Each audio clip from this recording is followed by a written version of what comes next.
Grid of knots in a shadow box. Each knot is identified by a bronze plaque: the surgeon's knot, the strangle knot, the marlinspike hitch. A friend hurries by with an armful of sheets. "You should totally get that," she says, out of breath. But I already own a shadow box with a bronze plaque. I've recently started to envision the yard sale that will be thrown after my death. I need to curate my posthumous image now, so as not to be inaccurately seen as a person obsessed, for example, with shadow boxes. Today, the majority of books on the table are last century's self-help bestsellers and the usual selection of nautical and navigation books. These comprise the local canon. Most appear to never have been read because people only tend to want to find themselves.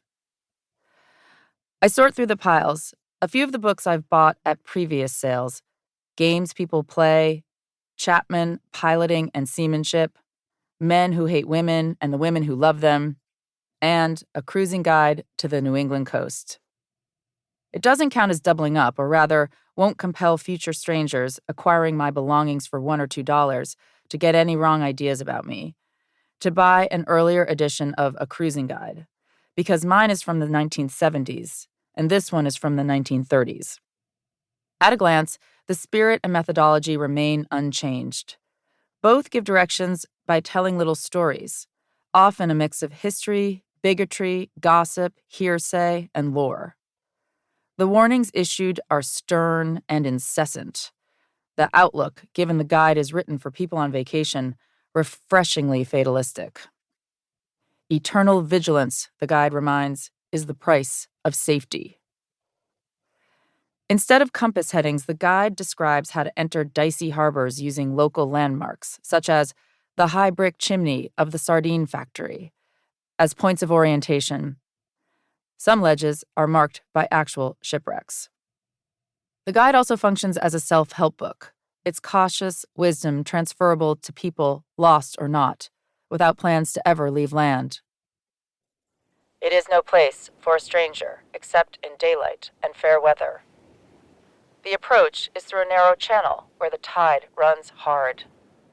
There are a number of attractive anchorages, some of them of no value in a storm.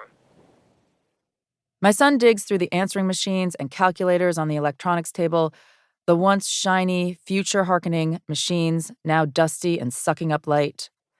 In addition to a bracelet and a ring, he chooses a DVD box set of a 90s television show that's available online. Plus, we own no machine to play the discs. I grab the guide, a bracelet, a cellophane sleeve containing what look like giant ceramic teeth, and a Ziploc bag of postcards featuring reproductions of famous Annunciation paintings. Outside, people are chatty as they exit the barn, burdened with cast-offs reincarnated as a windfall. Someday everything will re-enter the economy and increasingly cause perplexity. What is this palm-sized rectangle with the cracked black screen? My son carries the DVDs in front of him like a divining rod, pointing toward the short-sighted past.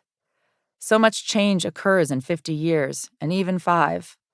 Wrecks disintegrate, sardine markets decline, and chimneys topple. The directions for entering a harbor may no longer advise keeping the tall pine to starboard, because the tree was struck by lightning, chopped down, used to build a barn like this one. We drive back along the coast, the reach to our right. This is how we find our way around the peninsula, over which shoulder is the water. But even that's a conditional rule of thumb. Salt ponds, rivers, and extreme tides spiral and extend in all directions. The reach, named because of the southwest wind that blows through it during the summer, allowing the old schooners to travel the length without changing the set of their sails, stretches between the mainland and an island so vast it looks like the mainland. At both ends are bays leading to the same ocean.